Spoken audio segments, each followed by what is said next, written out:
Hey, this is the Entertainment Advice Channel.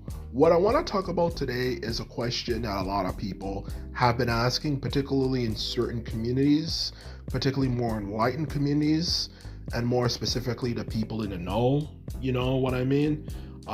Which are people who are familiar with what's going on in the world and so on and so forth, and keep up to date with a lot of information and stuff, and literally things years in advance literally can predict how things are going to go, like people in the know. Okay, I'm certain you've probably at least have heard about this a little bit if you're someone in the know. And when it comes to this particular topic, it is a very big one and a very important one, which is the question of, is entertainment being weaponized? Is it being used against us in a way to manipulate us and control us? And a simple answer to that question, I believe, is yes. It is being weaponized against us, and it is being used against us. And when it comes to this question, the obvious question that should come up is why should we be concerned about the weaponization of entertainment? Why is this a big deal? Why is this something people should, if anything, fight against and figure out, maybe even to create their own media? Well, the simple reason why entertainment being weaponized is problematic is that it simply comes down to this fundamental fact. Let's just say you have someone in the world who doesn't treat you well and is disrespectful and is rude, and every chance they get, they pretty much put you down. Okay? But at the same time, they are literally one of the most entertaining, interesting people imaginable. Okay? To be quite blunt and honest with you, what would you do in a situation like that? Would you still try to interact with the person even though he treats you like shit? Or would you simply go your own way and find other ways to entertain yourself? That's a question that obviously comes up a lot in people's lives, and even comes down to older brothers or older sisters who don't treat their younger brothers or younger sisters well, so on and so forth. And it's also tied to topics like narcissism and narcissists, and narcissistic abuse and all that stuff. And when it comes to the topic of the weaponization of entertainment, it's no different. It's just kind of like relates to things also as well, like cancel culture. And this is something that I have learned personally, especially in the modern day world, developed world, particularly since we live in an age where wars are not as big as they used to be, or as constant, I should say, as they used to be as well. So people are more inside nowadays, and people rely more nowadays economically on trying to make a profit off of selling things, since there's no need for it. The age of exploration and stuff, at least for our planet, is done. So people tend to stay inside more, and tend to not just stay inside more, tend to stay usually in the same exact places all the time, because there's no need to travel or no need to go anywhere new, in honesty. So the truth of the matter is, entertainment is something that's very important to people, and it's the only thing that makes life, actually, in civilization, interesting.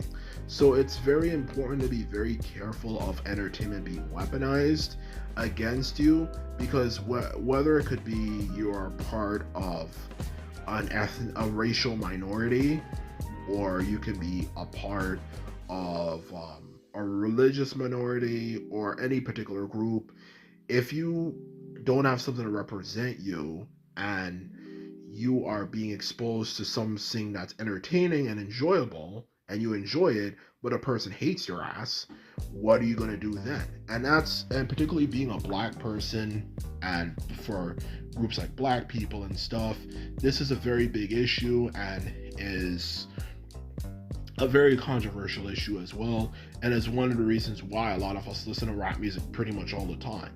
So it's something that is very big, and it's not just problematic in a sense that also, of course, it can be made by someone who absolutely hates your ass. It can also come down to the fact that entertainment can be used in a way to manipulate people, okay? And entertainment, if you don't know exactly, is, aside from the fact that it's a broad term, it consists of a few main things.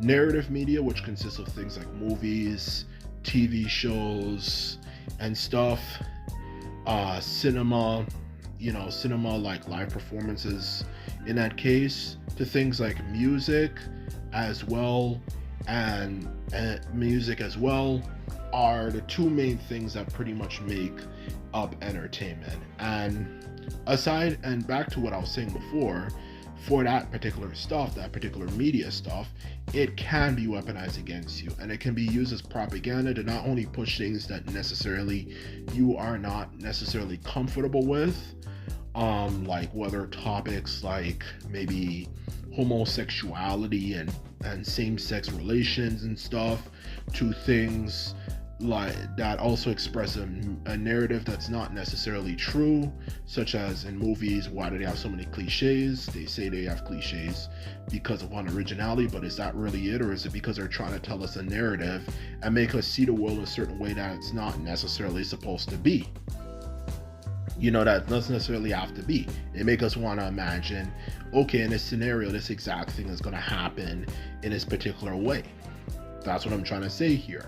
You have to be very careful of it, and it can be used as a way to brainwash people. Entertainment absolutely 100% has been weaponized, and there's been much evidence to show that groups like the CIA and the FBI, and just in general American groups, secret service groups have, and different people have paid entertainment companies to do certain things and send certain messages and stuff. So that is the truth about entertainment. It is being weaponized. And obviously the question is, of course, and it's for the mainstream media, how can we fight back against this, us everyday people? Well, the best way to fight back against this particular issue, and I'll eventually do a video talking about this particular topic, because this is not a very pleasant, because it's a very interesting topic, but it can also have some really dark ramifications as well. The truth of the matter is, when it comes to this particular issue, for that matter, weaponizing entertainment, the best way to do it is to find communities of people that can make their own shit and do their own thing. Like the community of people, for example, I'm trying to create for my Twitter channel, where we create things in a way that expresses things in a way that not only is not racially sensitive, so we are not racist against other groups of people, but also at the same time, we do not promote things that are immoral, like homosexuality and all that type of stuff. So the truth of the matter is, we are going to have to do, we as the everyday people have to not only be careful with what we look at, but we have to create our own media. And that's the best way to do it. Create your own media. And it might look kind of silly and goofy in the beginning when you create your own media, like you have people create their own TV shows and movies and all that type of stuff, and even write like stories and stuff. But the more and more as time goes on, as surprise, surprise, guess what? It will naturally improve, and it'll become better and better and better and more enjoyable for people to look at and watch. And through that process, of course, at some point, we will have more entertaining media and stuff. The best way to create media, actually, if you don't want to go again, if you want to create the best stuff, aside from the fundamental rules of what makes good media, is to also get people's feedback. That feedback is the best thing to do. And for obviously people who are being serious and are not acting silly, feedback is the best way to do it, okay? There are certain fundamental principles, but definitely feedback is extremely important. And that's exactly what I will make sure that obviously we can do. So anyway, this is my video. I hope you found it informative. It's a very deep topic, a very interesting topic, because if you understand it, you can pretty much kind of control your own shit, because it's very true. It has been weaponized. So please, please, please, please, please, please, please, people of the world, be careful of this particular issue. It's interesting, and it's definitely, if you understand this, you can understand that it can give you power, but at the same time, it can also be used for extreme evil. So please be careful what you look at, and try to, through me, of course, through my Twitter channel, hopefully we can see if we can create our own stuff. Okay, I know it might sound far-fetched for now, but hopefully we can create our own stuff. Anyway, this is my video. I hope you enjoyed it. Just remember, if you like this video and videos like this, remember to thumbs this video up and hit the subscribe button. And this is all I have to say, and simply put it, I'm out. Bye.